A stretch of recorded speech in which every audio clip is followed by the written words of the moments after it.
Good evening, everyone. Thank you for joining us for tonight's PRC Saltillo guest webinar, Supporting AAC Users in Schools, Tips, Tricks, and Strategies for Success, with our presenter, B Norton.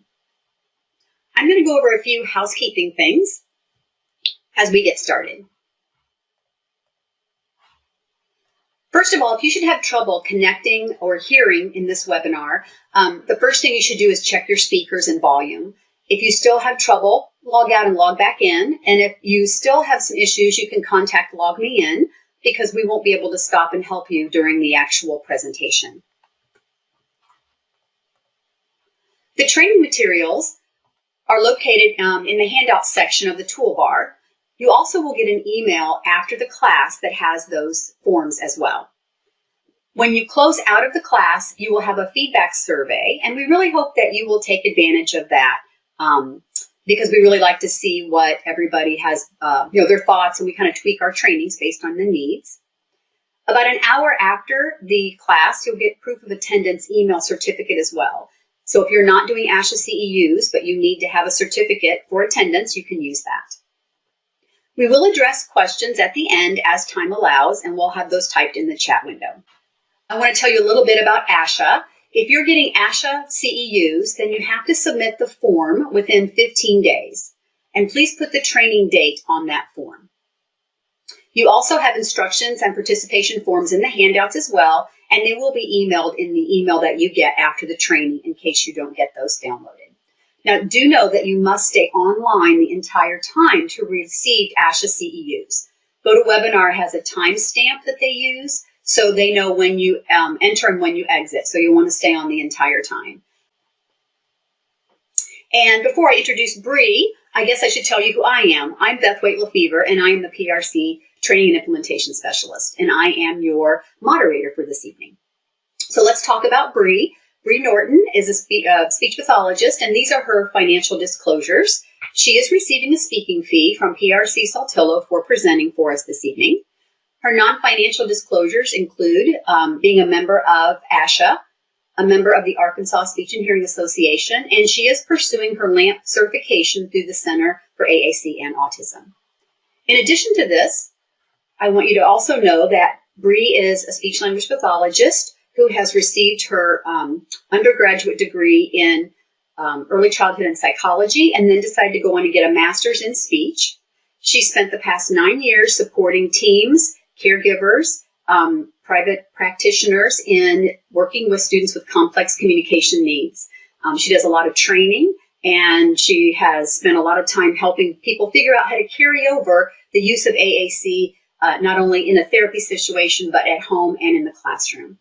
So we feel really fortunate that we have her here this evening. So I'm going to get ready to turn things over to Bree and let her get started. Hi all, I'm Bree, and I'm super excited to be presenting to you tonight on supporting AAC users in schools, tips, tricks, and strategies. I'm going to turn my webcam off so we can focus on the presentation. Okay, here are our learning objectives for tonight. And I thought I'd start by sharing a little bit about myself. Thank you for the introduction, Beth. I am a speech pathologist that's been practicing for 10 years. The first 5 years of my career, I had a pretty typical caseload for a school-based speech pathologist, where I had students with articulation and pragmatic and language needs. I also had some students on my caseload with complex communication needs.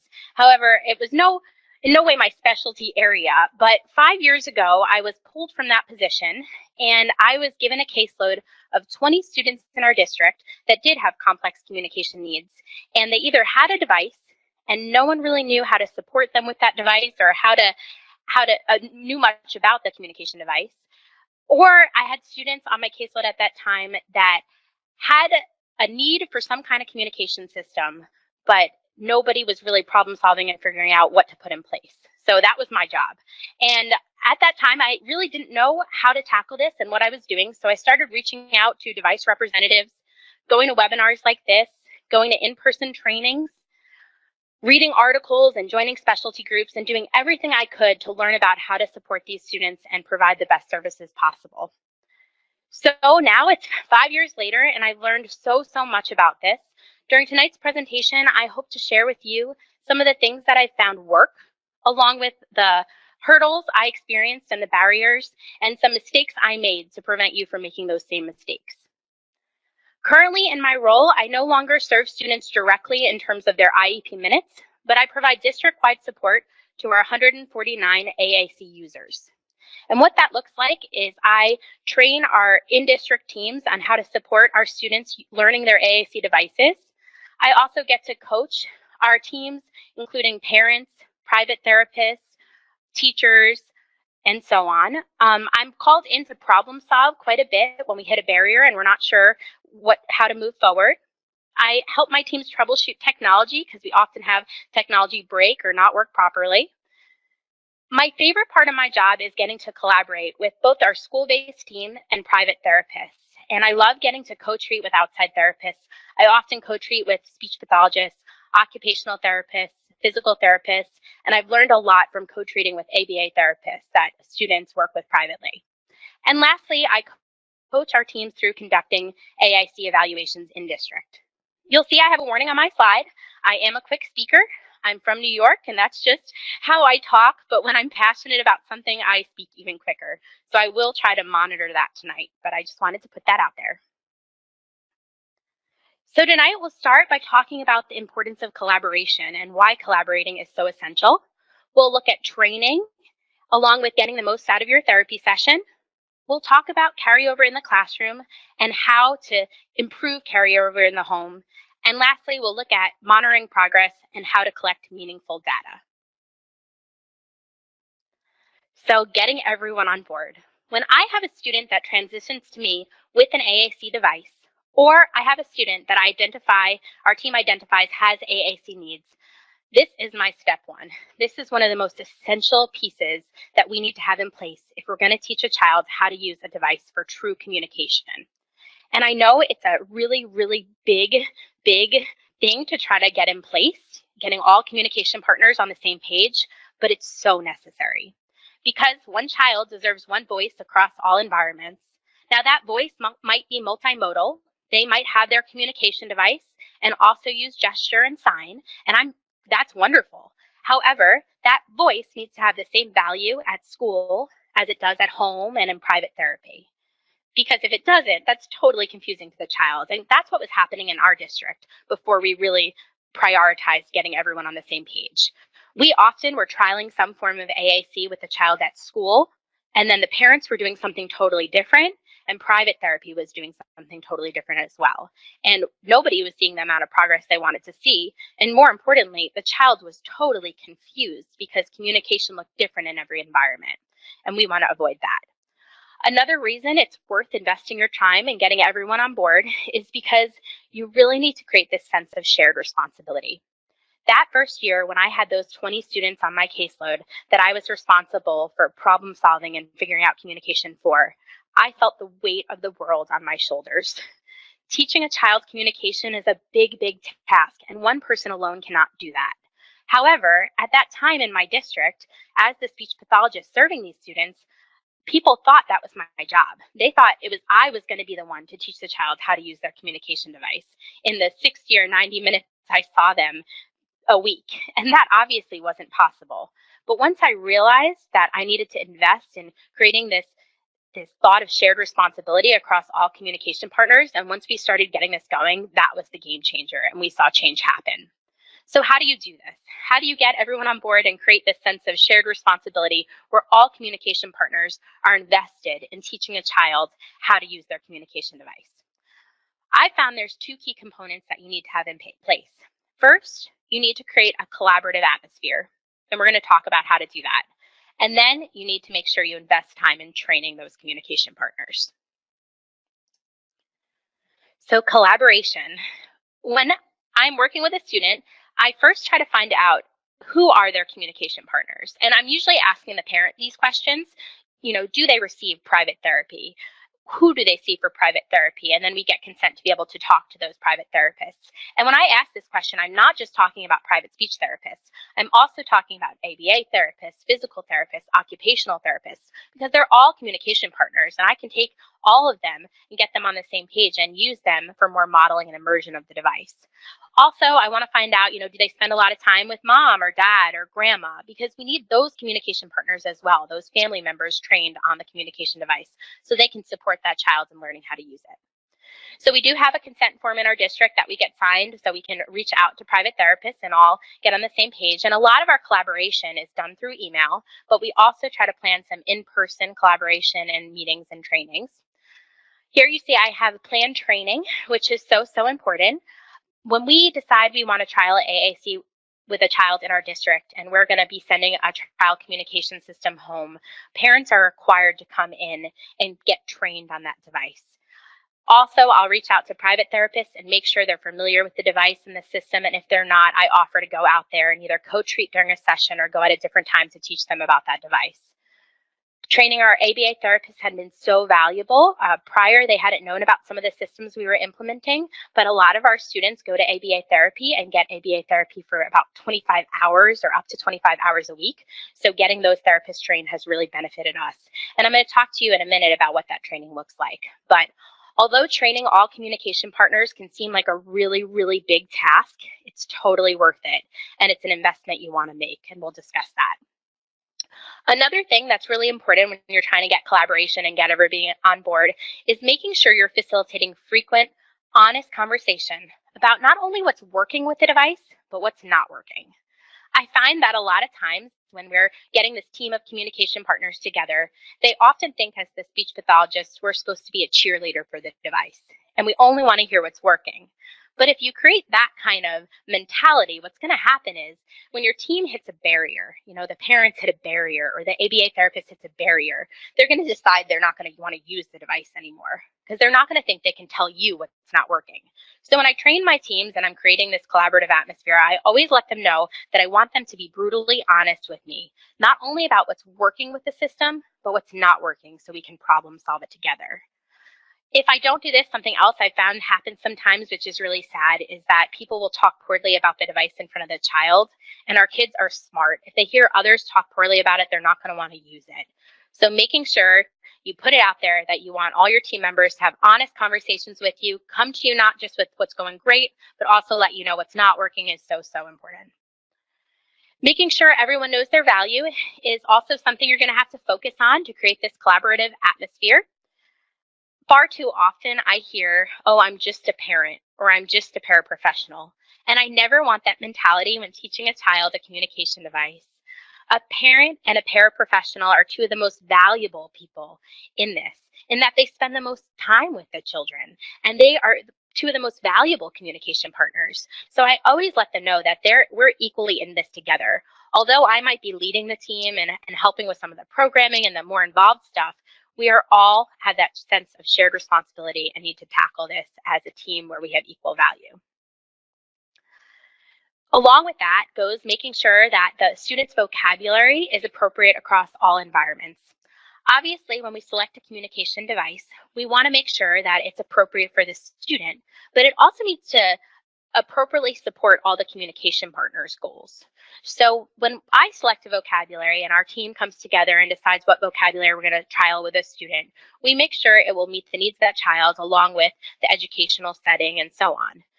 Where I've often had experienced this as a barrier was when collaborating with ABA therapists. Sometimes when we were working with emergent communicators, our team would feel that maybe LAMP one hit was the most appropriate vocabulary system for a child. And if you're familiar with LAMP, I'm going to jump over so you can see, a lot of the target words on LAMP one hit are more of your core words. And typically with our emergent communicators that are receiving ABA therapy, the targets for them in ABA therapy are more fringe vocabulary so that ABA therapists can work on manding. So maybe a target might be the word ball or cookie.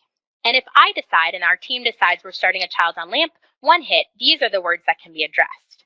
Now, that won't work for the ABA therapist. And if I'm creating an atmosphere of we're all in this together, you have equal value and your input matters, I need to make sure this works in that atmosphere because I also want them using the system and carrying it over.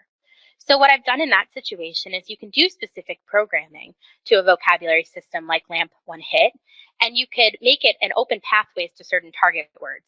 So although like would only be one hit and work might only be one hit, I'd make it so play opens up and all of this is hidden, but under toys, you still have the word ball, even though everything else is hidden. So in showing the ABA therapists I value them and I value their targets that they think are most appropriate for this child, I will modify vocabulary systems to make sure they work for everybody. If you want to learn more about how to do that, that is more advanced programming, but you can reach out to your device representative, or PRC has a YouTube channel, most device companies do, where you can look stuff like that up to learn how to do that more advanced programming.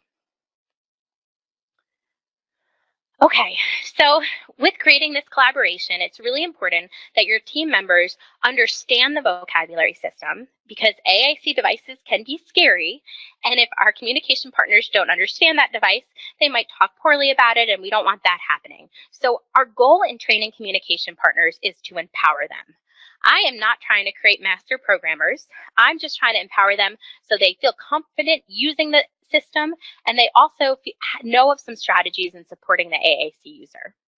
So I do intentionally train all communication partners and make sure they know what they need to do. And although this seems like a huge investment, like I said, it's the way you're going to get the most change, because you're not going to be able to teach a communication device in just 60 or 90 minutes a week, or even just during the school day. In order to teach a communication device, the child needs to understand its value across all environments, and they need to have that one voice. When I train communication partners, we talk about the vocabulary system, and we learn how to navigate it and play with it a bit. And then we talk about evidence-based ways to support an AAC user. Initially, when I started training teams, I went a little overboard because I was super excited about teaching them about the systems we were working with. And by the end of my training, their eyes were rolling in the back of their heads. So now I know it's super important to keep my training simple and not go too complicated. I really just need to, like I said, empower them so they're ready to tackle this. And then once I do that initial training, I can do follow-up training and coaching from there. But keep your initial training simple. Learn from my mistakes. So what does that look like? Now, remember, AAC devices can be scary, so you really need to get your communication partners touching the AAC device and navigating it so they realize they're not going to break it. It's okay to touch it. They figure out how to say words and activate it. So first, I focus on the organization of the system, and I put a device in front of them, and we learn to navigate it, and we talk about how it's organized. Is it organized by having a core page and then categories? Or is it organized by motor planning? If the system's organized not categorically by motor planning, but by motor planning, it's super important you explain that to your communication partners, or else they're going to be lost. So we usually spend about 15 or 20 minutes looking at the organization of the system and learning how to find words and navigate it. If you don't feel comfortable training on the device and the organization of it, reach out to your device representatives. My first year working with these students and these devices, they were my go-to, and it was just so valuable to have them as resources. You can go to most device companies' web pages and look up your region and find out who your representative is. And then when they're in their area, they can come to you and teach you about their devices. So definitely use that resource. I know I did. Another great resource to learn more about devices is YouTube. Like I said, most device companies have YouTube channels where they have videos on programming and doing different things on their devices, along with some information about their vocabulary system. So after we talk about organization, I always show my team members how to word find. Word finding is such an important thing because our communication partners are going to have to be modeling words on the device, and we're going to talk about that in a minute. When you're word finding in your Sautillo products, your word finder is usually behind ABC 123. Here you see I'm mimicking Word Power 60 Basic, and behind ABC 123, you have a find word where you can look up words in this device. And this is most of Sautillo's devices, it's behind ABC 123. In LAMP Words for Life, your word finder, or LAMP on an accent, your word finder is going to be behind spell number, and you have a word finder. And then when you're in Unity products on an accent, your word finder is typically behind pages. If you're working with a different kind of device and I didn't show you where that word finder is, or if that tutorial was too quick, I included some videos of where word finder is in the different vocabulary systems, or you could always Google it or go to YouTube. There's tons of resources out there, but it's essential that you show your communication partners how to word find on the different devices.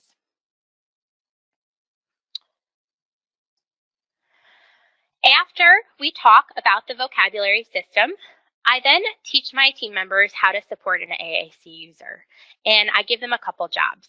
But before I go into that, I just want to give you some background on how my district runs AAC trials. So we have some students transition to us with devices, and I tackle training the same way that I'm speaking to you about it now.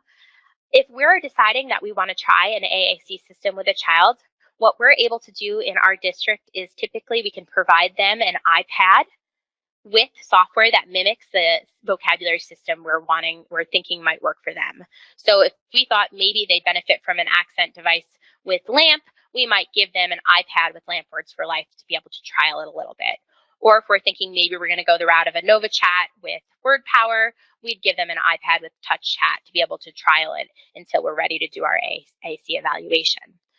That iPad is assigned to them. Parents sign a mobile device agreement, and it goes across all environments. And once again, like I said, parents are required to come in for training to learn about that vocabulary system and how to support their child before the device can go home. In that training, we emphasize that that device can only be used for communication. We don't want that beginner AAC user using that device for anything else because they're learning that it has power to communicate. And to do this, we also use guided access, which is a tool you can use on iPads and iPhones, and we use it to make our iPad a talker. And what guided access allows you to do is it allows you to lock a child in an app. So we lock them in the communication app, and we call our iPad a talker. And our parents and all our communication partners are on the same page that that's all that iPad will be used for. My presentation comes in handout form as well. It's one of your links, and the link to guided access, if you're not familiar with it, will be on that presentation. Also, when our communication partners come in for training and when we're collaborating with them, I intentionally make sure everyone understands the why behind us trialing AAC. It's typically pretty understood for our students with very limited communication. Everyone understands why a child with limited communication, we might be trialing some form of AAC. But I've come across that sometimes when I'm working with a child that is verbal, but very unintelligible or hard to understand, and we're using AAC as a backup system, if I don't intentionally explain that to my communication partners, they don't understand why we're not just using verbal language. But when they understand this device is a backup to their verbal language for when they're not understood, then they're on board. And I need my communication partners on board so they're had that sense of shared responsibility. I also find that sometimes when I'm working with students with autism that we're trialing AAC, and although they're verbal, they have limited functions of language, and our purpose is to expand the functions of language. Sometimes if I don't intentionally explain that why to my communication partners, they're not as on board. But once I do, they get it. So just make sure, that's one of the mistakes I made early on, is I assumed everyone understood the why, and they didn't, and so they weren't as invested. So now I make sure we're all on the same page with that too. Okay, so once we talk about the vocabulary system and how to word find, I then tell my communication partners that they have 3 jobs. That's it. There's just 3 things I need them to do to support this child learning this device. And job number 1 is simple. It's an expectation. It's that when I see that child, I want to see their device. Now, I don't care if they're using the device. I just want to see that the device is with them. It's not in their backpack. It's not across the room. It's with them. And I use the catchphrase, "You see me, you see my AAC." And that doesn't seem too scary. Once I say they don't have to be using it, it just needs to be with them. They need to know it has value. So that's job number 1. Once again, I told you that a lot of times we're using iPads. In order to make iPads easier to carry around, we provide our AAC users with a chat bag. It's just a carrying strap that we use that we found works for our kids. Our kids are really tough on carrying systems, and we've used a lot of things that break very easily. So chat bags have been a more durable system that we're able to give our kids. So job number 1, see me, see my AAC. That's simple enough. So I haven't scared off my communication partners yet. Then job number 2 is just to model. The fancy term is aided language stimulation, but I don't tell them that. I just tell them they have to model. And then we talk about typical language development. For the first year of life for a baby, we talk to them and we talk to them and we talk to them without any expectation of them speaking. 4 weeks into talking to them, we're not like, this isn't working. We know it's going to take a full year of language immersion before they speak, and we're okay with that. But what happens with a device user is often we give them a device, and we talk to them, and we talk to them, and we talk to them, and then 4 weeks later I hear, this isn't working, they're not using it. Well, when we look at language input and output, we gave them this foreign instrument, and we continued to talk to them, but we never used the device and showed them that this could be used for communication. I love this picture here, comparing it to a piano. It would be like me handing you a piano and telling you to play me a song without ever modeling or teaching you how to do that. And I use that comparison when I talk about this to my communication partners. If we want our students to use the device, we need to use it. And that's what modeling is. Just like we model language to a typical baby learning language, we need to model language on devices to our communication partners, to our children. So we're looking at input and output. So our input needs to be spoken language still, because our kids might learn to speak along with the device. And their output could be spoken language or the device. So what that looks like is I might say, oh, I like how you're sitting. Are you ready to play? And I'm still talking to my kids in sentences, but I'm modeling how this device can be used for communication. And I'm also showing them where words are in their communication device. So modeling is just so, so powerful. And when I give that information to my communication partners, I also tell them this statistic. I let them know why them modeling is so important, and telling them that if a child just gets, an AAC user gets 40 to 60 minutes of modeling on their device a week, which is a typical speech language therapy session, right? That's the amount of speech therapy they're getting. It would take them 84 years to get the amount of language exposure as an 18-month-old baby. That's why I can't teach this device by myself. We all need to be on the same page, and we all need to have this sense of shared responsibility, because teaching AAC is hard and it's time consuming, and we need to immerse this child in their device. So we all need to be modeling. And giving this statistic, I'm so grateful for it, has been a game changer, because I see everybody's eyes widen and they get it, and they get why I'm asking them to model. So job number 1, see my AAC. Not too scary. Job number 2, model. Also very doable. Job number 3, I call cast back. And all that means is that we are going to accept all forms of communication from this child, because last week, before this device entered their life, that worked. And what we're going to do is we're going to show them how to say it on their device. Our kids are smart. If communication devices make their life harder, they're going to hate them. So we don't want this device entering their life to make their life harder. But instead, we want to show them how to use the device. So what this looks like is I'm going to jump into LAMP, Words for Life, and this is LAMP full. If I was casting back a child communicating to me, and let's say last week they gesture for a cookie, and that would get them a cookie, and now their device is in front of them, and they gesture for a cookie, I'm still going to accept that gesture, because I don't want them to think this device is going to make their life harder. And I might say, oh, you want a cookie? Or I might cast back and say, oh, you want a cookie? And I'm just showing them how to use this device to communicate what they were communicating with that gesture, because the device might be more effective. And I'm going to give them that opportunity to be immersed in that and see that. If a child is communicating through behavior, behavior is communication, I'm going to honor that and cast back on their device. So if one of my students throws their work, are they communicating? Yeah, they're communicating. Is it effective? I hope not. Is it appropriate? Definitely not. So I'm going to cast back what they're communicating with their behavior. And I might say, listen, if you want to stop, you can tell me stop, but we're not going to throw our work. And the first time they appropriately say stop instead of throwing their work, you better believe I'm going to back off of demands, because they're communicating more appropriately. I also cast back for my verbal students we're working with that we're trying to teach different functions of language. So if one of my students scripts, I want cookie, and they have that down requesting, I might up their vocabulary game by casting back and say, oh, you must be hungry. And I'm casting back. So casting back is such a powerful tool that I use a lot. So those are those 3 jobs. And I always give my teams an 80-20 rule. I tell them to think about typical language development. When we teach a baby language, most of the teaching is on us. We don't put tons of demands on them. We just immerse them in that language for a full year of life. So teaching a child an AAC device should be no different.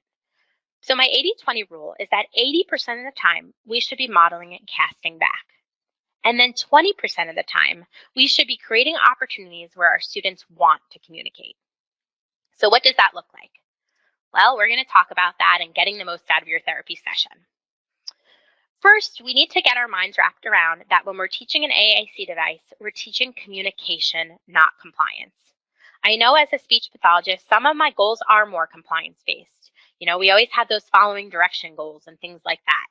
But when I'm teaching a device, I need to focus on teaching true communication. I was doing this completely wrong that first year. When I had those 20 kids on my caseload, I typically would pull them out of their classroom and bring them to my speech room. We'd work on learning how to use their device. And I would do a lot of drill-based tasks. And we used a token economy typically, and as we did our drill-based tasks, they'd earn tokens, and then they'd get to where they were going to get their reinforcer, and they typically request it on their device. And my students were little rock stars. They used those devices beautifully in my speech therapy session. But the second they left my room, they didn't touch their device, and I didn't know what was going wrong. So then I was like, oh, I need to teach them to generalize to the classroom. So I started pushing into the classroom, and I ran the same kind of speech session in the classroom. And still, I never saw them go to that device for communication.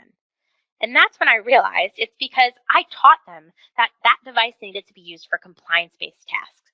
But I never taught them how to use their device for true communication in authentic opportunities.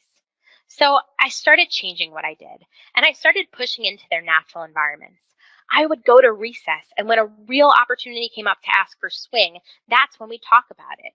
Or maybe a big truck went by. That's when we talk about it. I'd go to recess with them. I'd be in the classroom with them during real opportunities that happen naturally in their schedule. And I'd also create some opportunities for them to want to communicate while in their natural environment. But I stopped taking them into my speech room. Generalizing is hard for our students. So giving them one more thing to generalize is just not worth it. So when we're teaching communication, why not go to where they're already communicating? I also realized that learning to communicate should be fun. When you and I communicate, it's usually because we need to or because we have something we're excited about or want to say. When a baby is learning to communicate, it's because they have something to say. They say mama and they get a reaction and that was fun, so they say it again. Or they say milk and they get milk and they learn, okay, that was good. I have some power over my environment. So communicating for our AAC users should also be fun and engaging. Whenever I have a child that transitions to me or that we're going to trial AAC with, I always send a reinforcement assessment home. I do this for my behavior students as well. Because if I know what you love, I can get you talking. Now, sometimes I send a reinforcement assessment home and I don't get it back, but more often I do receive it back. And parents know so much more about their kids, so I like finding out what they know they love. But if you send a reinforcement assessment home and you don't get it back, you can do your own reinforcement assessment by putting some toys in front of them and seeing what the child prefers and putting some things in front of them and seeing what they like. But reinforcement assessments are a game changer when teaching AAC. Once again, if you Google reinforcement assessments, tons will come up. You can figure which one you like, or you can tweak it to make it work for you. But at the beginning of the school year, I always tell my teams, send that reinforcement assessment home. And when I'm brought in to problem solve a child, I always ask where that assessment is, because that's how I'm going to get you talking. Virtual reality applications are another great tool to make communication fun. In my references, you'll see I cite Lauren Enders. If you don't know of her, she's incredible. If you ever get to see her present, she's really engaging to listen to, and she has a lot of great tools to use to make communicating fun.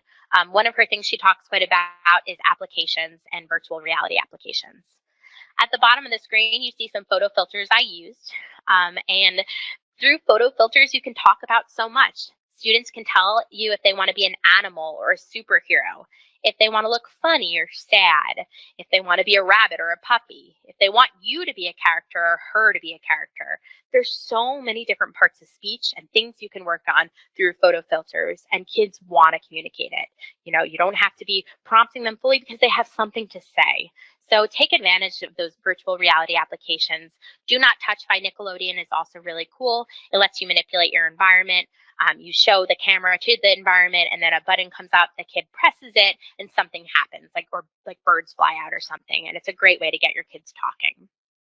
If you're still struggling to find ideas about how to teach certain target words or make AAC teaching an AAC device more natural or engaging, AAC Language Lab has great resources for both PRC and Sautillo.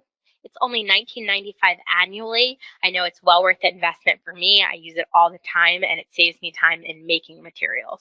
So check that out. There's also some free resources on that website as well. Something else I've learned when teaching students how to use their AAC device for true communication and not compliance is that I need to be more willing to go with the flow and follow the child's lead. I am type A, everybody. I am a planner, and I like to know what's going to happen in my therapy session. I like to plan the activity we're going to do in advance. But when teaching communication, you can't always do this. The most powerful sessions I have is when I bring in a bunch of toys or different things, and the child gets to pick what we're going to look at, and then we can naturally talk about it. So often, I don't know where my therapy sessions are going to go. Another example is that I had one little girl who I knew loved Play-Doh, and we often would build with Play-Doh, and we'd talk about what we built. And I planned this really awesome lesson, or I thought it was awesome, where we were going to make Play-Doh, and I was so excited about it. But when I pushed into the classroom, the little girl I was going to work with was at the window looking outside at a thunderstorm. And I invited her over to make Play-Doh with me, and she had no interest. So I had to abandon my Play-Doh activity for the day, and instead I went to the window with her, and we had the most awesome session talking about the thunderstorm. And I was modeling words and casting back, and then she was excited about the vocabulary we were talking about, so she was communicating, and that all happened because I followed her lead, and I was willing to just do what she wanted to do so we could have authentic communication.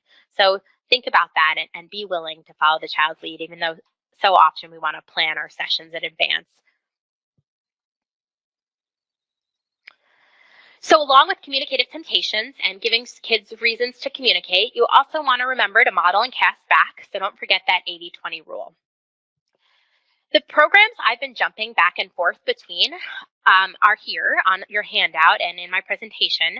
The one that mimics PRC devices on your computer is called Pass New Voice, and that's going to mimic your LAMP. It will also mimic your Unity and everything like that. And then Sautillo products you can mimic on your computer using Chat Editor. And through these programs, you can also make visual supports. I often make visual supports when we're working on certain target words, or if I want to send words home to mom that we've been working on. So that little girl during that thunderstorm, I was using Pass New Voice to write with icons. I'm going to show you how that works to make visual supports. And then I sent home those visual supports to mom and dad so they could see what we spoke about during our session. So I'll show that to you. Also, in my handouts is a guide to Pass New Voice, so you can learn how to use the tool I'm using right now, which is called Write with Icons. And in my handouts is also a tutorial on using Chat Editor to make visual supports as well, because I'm going to do this pretty quickly. So in Pass New Voice, in order to write with icons, no matter what vocabulary system you're in, you are going to go to Vocabulary, Vocabulary Display Options, and Write with Icons. And this software is free, so it's definitely something you should get on your computer. And I'm going to OK through. So now, as that little girl and I are talking about the thunderstorm, I can type words that are coming up: thunder, cloud, rain. And I type and press enter, and the path to say that word is there. So it could be a visual support for her in order for her to say the word if she wants to follow that path. Or a lot of times it's a cheat for me when I'm working with more advanced users and I don't want to word find every word that's coming up in our conversation. I will use Pass New Voice Write with Icons as a cheat for myself. to figure out where words are so I could quickly model them in the device. And then I can just copy and paste to Word or whatever tool I want and send the words we addressed in our therapy session home to mom so she can review them with the child, or to outside therapy. This tool can just be used endlessly. I also use it to create classroom labels, which we'll talk about in a little bit. But this is right with icons. I've seen people use it to highlight words in books they're reading, or vocabulary words being targeted in the classroom, and so on. In Chat Editor, the tool works a little differently. It's called capture mode. So whatever vocabulary you're in on a Sautillo product. So I'm in Chat Editor to make the vocabulary support. It's called capture mode. And when I go into capture mode, whatever I touch will go into this bar here. So let's say I wanted to capture eat cookie. It's captured in my bar here, and then I can copy to my clipboard and create that visual sequence and print it to support that user. So that's also a great tool to make visual supports in Chat Editor for your Sautillo kiddos.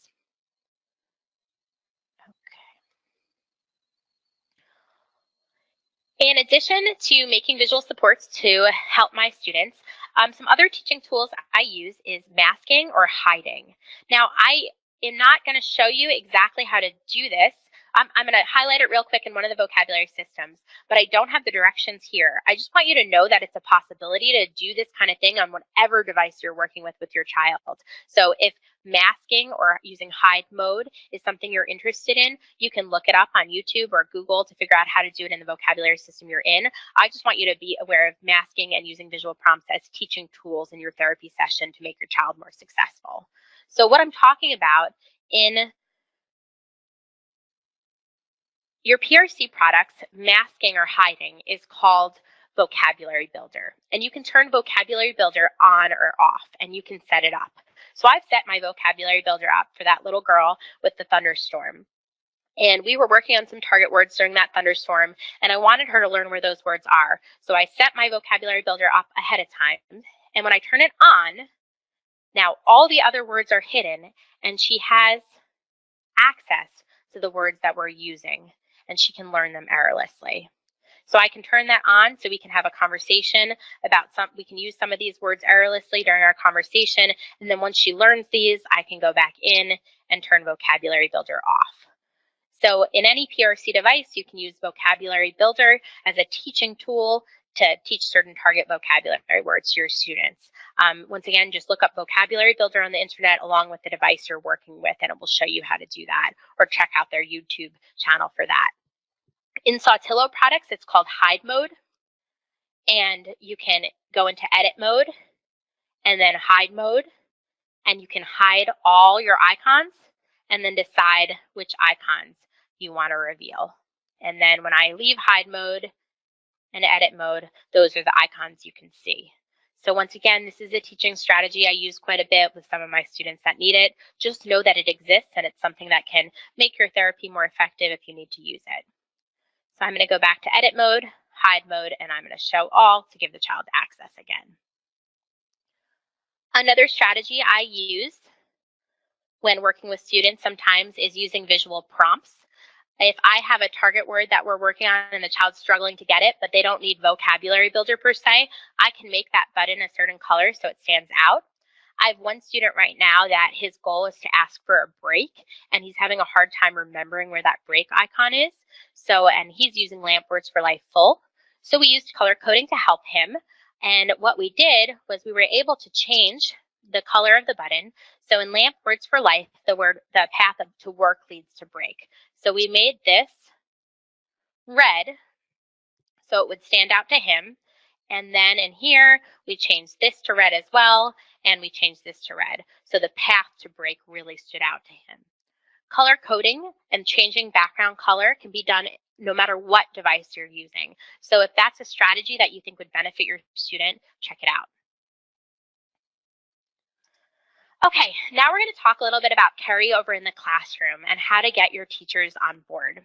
And my first suggestion to you is make sure you invest the time in creating a relationship with your teacher and your paraprofessionals, because that's going to be what's most important to get them on board and get them listening to you.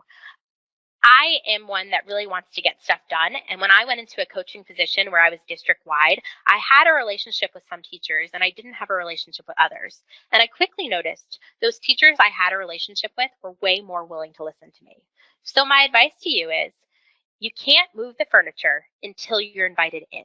So in the beginning of the year, form those relationships and get invited into the classrooms. Learn your teacher's teaching style. Learn what they prioritize. Learn how to support them and show them that you're willing to work with them and help them. And once you form that relationship, you'll be able to get better carryover. And I formed that relationship with both my teachers and my paraprofessionals. Then invest that time in training. You need to empower your teachers and your paras so they're not scared of that device and they know how to support that child in using their AAC tool. I also push in for therapy sessions. In addition to helping my students with generalization, it also allows me to coach my communication partners. So whether I'm directly coaching or they're just watching me, they're seeing how I interact with the child, how I use that device, how I'm modeling and casting back, and they're learning how to be a better communication partner. I also sometimes get to directly coach them as they work with the child, which is really, really powerful. So pushing in for therapy sessions helps get better carryover, definitely. In my district, we also intentionally provide as many tools to support modeling and immersion as we can. If we have a child with a dedicated device or using an iPad with communication software, we're able to provide a secondary iPad to that classroom so teachers and paras and peers can get familiar with the communication program as well. And that's been great for modeling along with word finding and everything like that. But if you don't have that kind of technology available, don't stress. There's low-tech boards for all communication devices. So go print a low-tech board here at AAC Language Lab. Through the free resources, there's low-tech boards for your PRC and Sotilla products. You can print them and get them in the hands of your teachers, paras, and peers and create this immersive environment and get people comfortable with the vocabulary system. Also, those two programs that I've been using, the chat editor and Past New Voice, can be projected to smart boards.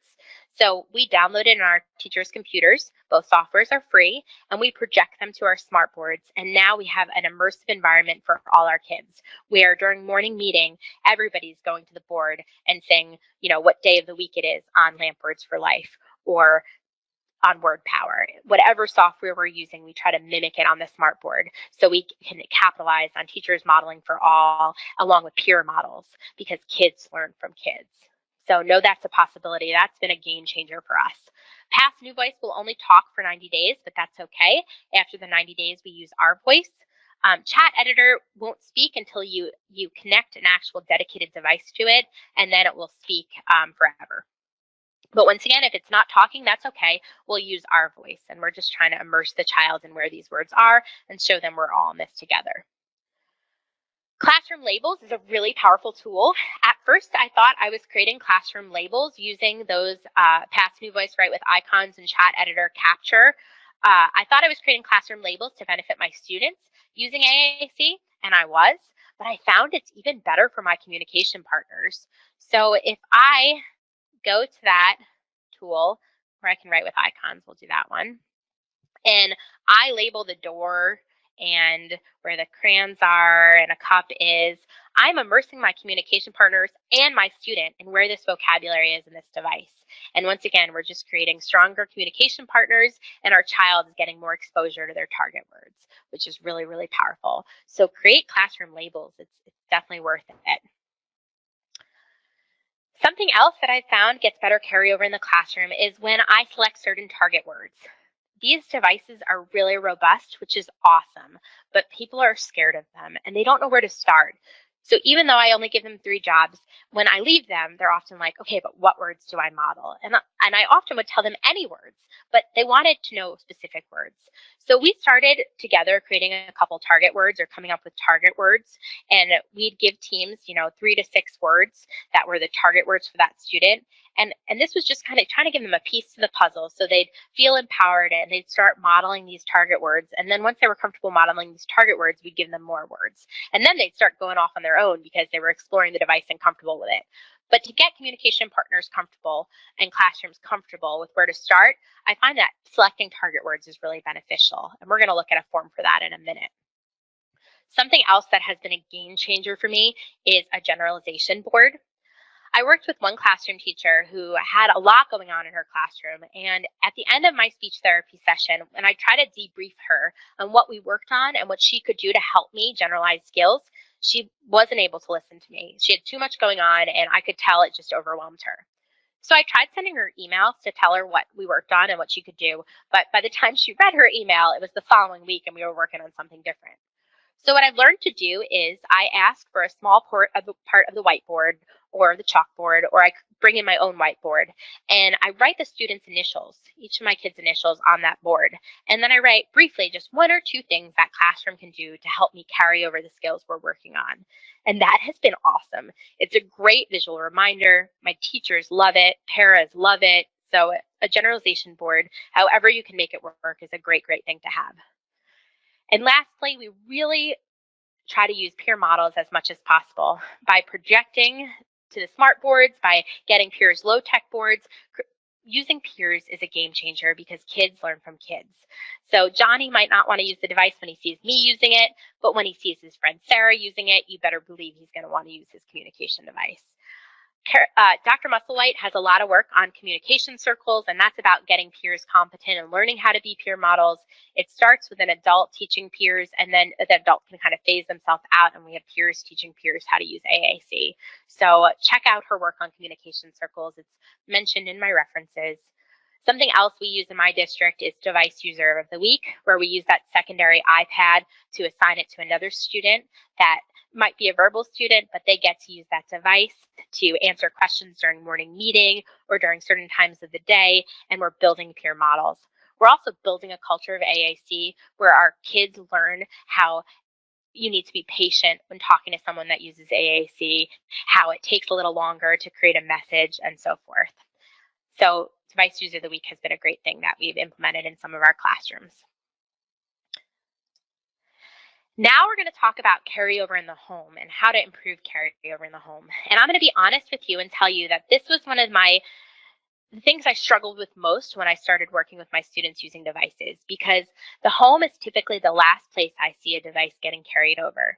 And at first I was frustrated with this, but now I get it. Typically, a family is able to communicate with their child, whatever that looks like. Families have a love language, and I've learned to really value that and appreciate it.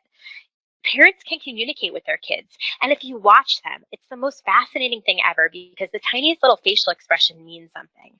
So now I respect a family's love language, and when I talk to them and I train them, I tell them that I'm going to help them figure out how to integrate this AAC device into their home in a realistic manner. So once again, parents are required to come in for training on the device if we're going to initiate a trial. If a child has a device, I always reach out to the family and ask them if they're comfortable with the device or if they'd like some additional training. And during that, I help the family figure out a realistic plan to integrate that device at home.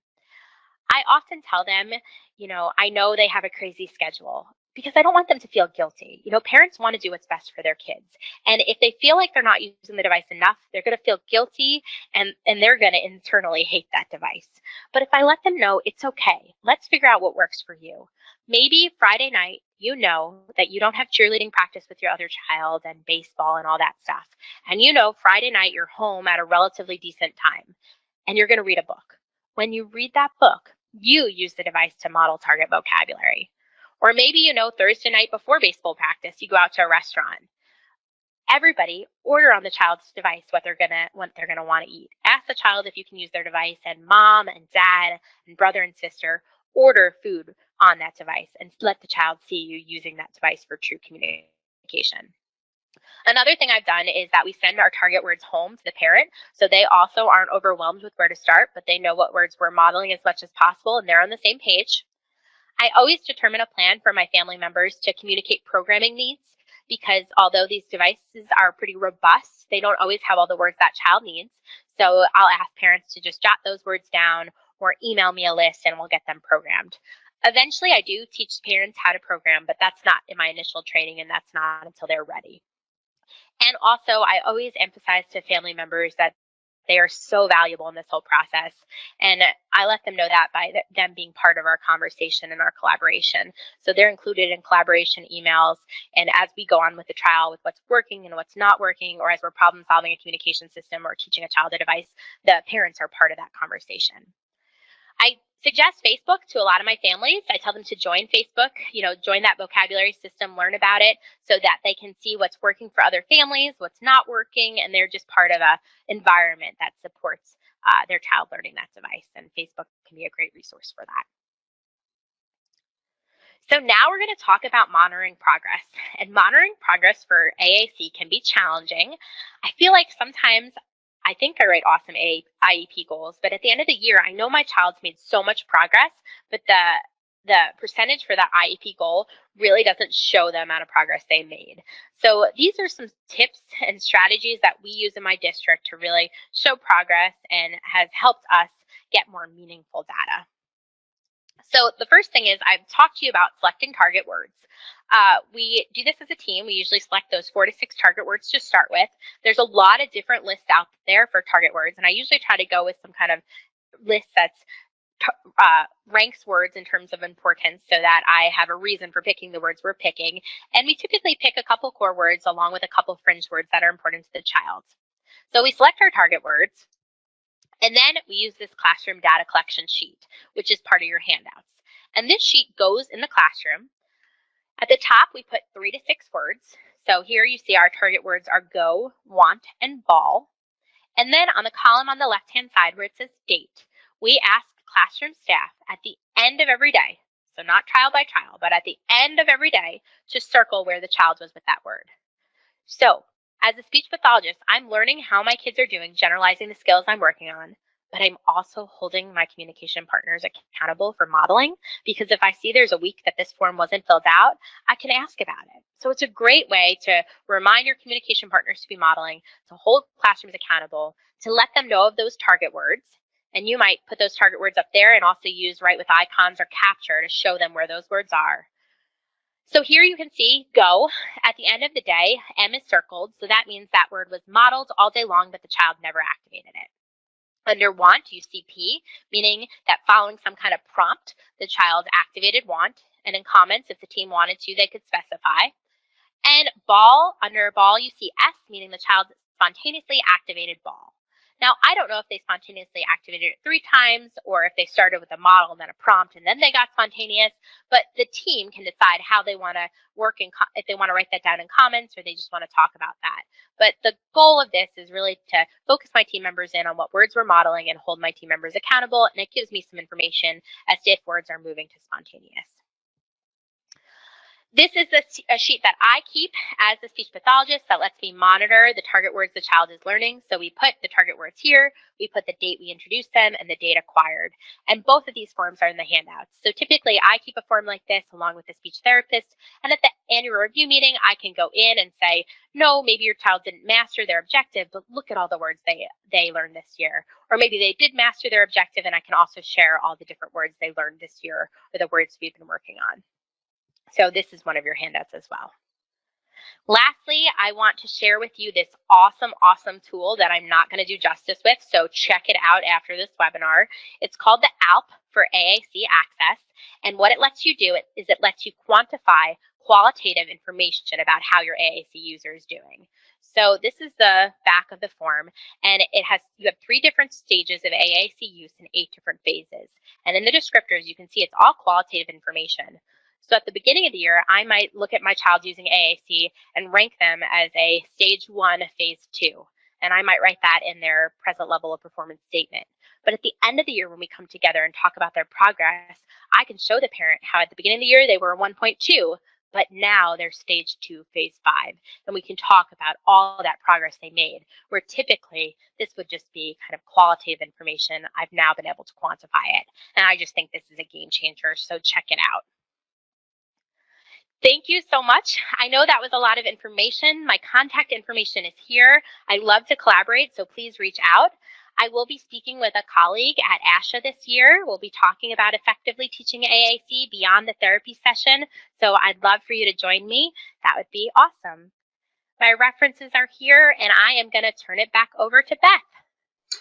Thank you so much, Bree. That was amazing. That was so much good information. We really appreciate you being with us. We have a few questions. I know that it's 7 o'clock, so If you need to leave, we appreciate the fact that you stayed for the webinar. Remember, you have 15 days to send in your completed ASHA forms if you want to receive CEUs. You'll get a certificate of attendance in an hour. But I also want to give an opportunity for Bree to answer some questions that we have. So one of the questions that several people have asked Bree is, how do you choose the words that you target for your core words? You know, like they want to know if you had any specific reasons or ways that you decide what words you use. Yeah, so I found that when I'm trying to because we're in the school setting and a lot of times I'm trying to get my teachers on board, that has been a big thing, a hurdle that I try to overcome with some teachers, and just I want them invested in it. I always have teachers collaborate with me with what words we want to target. I know in Arkansas, we started giving the DLMs. And DLM worked with Project Core, and Project Core, if you don't know about it, check it out, Google it. It's a great resource. And there's all different evidence-based lists of words that are not only beneficial to students in the classroom, but also beneficial to students in real life. So I often look at those Project Core lists. So I had one up in my presentation that Gail has, and we try to pick words from there. And a lot of times we'll try to align those words with also students' DLM assessments as well, so that they are more effective when taking those assessments. But what makes me feel good about that is that it's not just core words that are important for that DLM test based on what Project Core has. It's words that are also important for the child for life. So Project Core is a place I go with my teachers. We look at those lists and we decide what words to target. And then we also select a couple fringe words that are important to that child specifically. Okay, great. Here's another question. Regarding taking the device everywhere, middle school PE with a student who does not yet know the power of his device, and when they send it with the para, it just gets set aside. So this person's wondering if you have any suggestions for trying to help them use that during their middle school gym class. Yeah, I find PE and recess are the two places that I often have to go and kind of problem solve with teams. I find that often I will suggest to my teams that as long as they bring it to PE and the child hands it to a responsible adult and they have that in place, where if the child knows where the device is because they're the one who handed it off to their para or their teacher or put it in a place. So it's not staying in the classroom during PE, but it's going with them to PE and they know exactly where it is. So if they needed the device, they could go to it. But while they're playing dodgeball, I don't necessarily expect them to have that device around them or be carrying that device because that would be a safety concern. But we try to put a system in place that's consistent so the child knows where their device is. And we use that same process during recess when my little elementary kiddos are climbing the jungle gym and we don't want them dropping their device or breaking it. They hand it off to a responsible adult and that process is consistent so they know where it is. Okay. We have another question. Where would you start for a kid that's not motivated by anything? This person says they've tried tangible, sensory, and nothing seems to be of interest. I have those students too, and they are super hard to, I don't know if you've sent a reinforcement assessment home and you've tried to talk to the parent about what they love. Those kids, they're hard, and I know they exist. I usually try to reach out to all those different communication partners and see if anybody's found anything they love. And we just try to brainstorm together. I have a child that I work with that's reinforced by our shoes. He likes playing with our shoelaces. So you'll see all his communication partners sometimes will be kind of taking off their shoes to try to get him communicating. So it's crazy. We've all gone through Walmart for those kiddos trying to match a sensory quality of something they like to other kids, to other objects. So those kids are hard. I'd reach out to other communication partners in their life and see if anybody else has any ideas, and just keep trying to reassess their reinforcements. That's a good idea. Somebody else would like to know how much time you spend with the family during training, and then how much time like at school, or do you do anything at home? Yeah, so my position's unique in that I don't carry a caseload. So I don't have students that I need to be, serving IEP minutes for. So I'm really lucky in that I have that role. I will often go above and beyond, though. I'll offer to come into a house after my contract time to try to support that child and support that family. But typically when we invite a family into the school to get trained, or if I'm going into a home to train a family, my training takes about 45 minutes. And then I'll offer to co-treat with those private therapists or go into the household for an hour or something and show the family what to do. So it kind of depends what the family needs. But I do have the flexibility to be able to go across environments during my school day when I'm on contract, because that's what my role is. So I'm really lucky in that. But my trainings take about 45 minutes, and then we do follow up. And a lot of our conversations through email, if I offer to go to them, it's typically an hour or so. Okay. Another person says, is it important to start on low-tech AAC before transitioning a student to a high-tech device? And then they say the student they're thinking of is very tech-savvy and would really try to snatch every phone he sees. All the research says there's no prerequisite to high-tech AAC. So there's nothing that says you have to start on low-tech. There's some red flags that often make me start with low-tech. You know, if I think the child's going to chuck the device, or if I need to teach them initiation, sometimes I'll decide for those reasons I need to start with low-tech. But there's no prerequisites. We always assume competence and try it, you know, give them the benefit of the doubt. Okay. Just a couple more here, and then I want to be respectful of everybody's time because we've gone past, but we're just getting such good information here. I'd like to take advantage of you a few more minutes. Somebody says, do you have experience with modeling AAC in the midst of a behavioral problem to teach a replacement behavior, like ABA with AAC? Yeah, so based on the research I've read and people I've collaborated with, when a child's completely escalated, you know, when they're in the middle of a fit, they're not in an arousal state to learn a new skill. So if a child's completely freaking out and throwing stuff and being aggressive, that's not a time that I get the device and try to teach them to tell me that they're mad or tell me something like that. We often try to jump in before the behavior escalates. So if we see some precursors to a behavior about to escalate, we'll try to jump in and show them how they can communicate their wants and needs in their device. And I work closely with our ABA therapist to figure out what we're going to do. But in the middle of a meltdown, I am never trying to teach a new skill or bring that device in to teach something like that, because I know the child's not hearing a word I'm saying. Afterwards, sometimes we'll debrief and talk about how they were mad and they could have told me that. But yeah. Yeah, and sometimes I've found it's helpful to model, to teach words on someone else's behavior. So if something else is going on in the room, that might be a time when you take the student and say, oh, look, she's upset, or, you know, right. Something like that. Yeah, video modeling is also really powerful, looking at different videos of kids and stuff. So we use that tool quite a bit. Yeah. Okay, we just have a couple more here. One person says, is there some type of hierarchy of where to begin and a path to follow when beginning a student with eye gaze? You didn't really talk about eye gaze, so I'm not sure if you've done that. I have. Eye gaze is a tricky one. There's a lot of different research articles and trainings out there on eye gaze, so I would try to follow some of those. There's not necessarily, I believe, any prerequisite skills. You know, there are some eye gaze programs where you can kind of see if the child is able to interact with the screen to just assess access. I would say that's something you need to do, you know, really assess access and make sure they're able to interact with the screen and there's nothing impairing that. And then once you assess access, there's different games out there you can play just to kind of get more information about if the child can access different areas of the screen and all that. But then you could put some communication software in front of them and try it. So the main thing I'd look at is make sure there's no access barriers when you're trying eye gaze with a student. Okay, great. Okay, the last one we have here, ask under what circumstances would you use the hide mode, I guess hide or vocab builder, and how would you find that beneficial? So I use it during strategic teaching opportunities. So if am I trying to teach a child a target word? So like maybe we talked about that kid being escalated and I wanted to teach them the word mad. You know, after that, when we're looking at a video and doing video modeling or something of emotions, I might use that hide mode so that the child just has access to emotions so I can teach them the different emotions without a missed hit.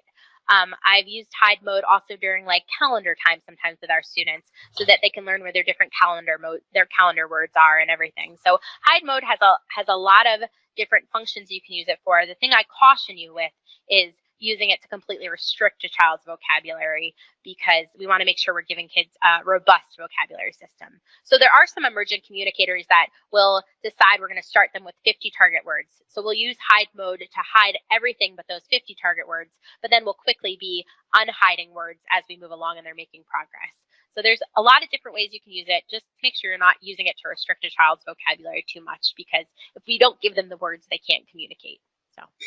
Perfect. I think that's a great way to wrap it up. Bree, that was wonderful.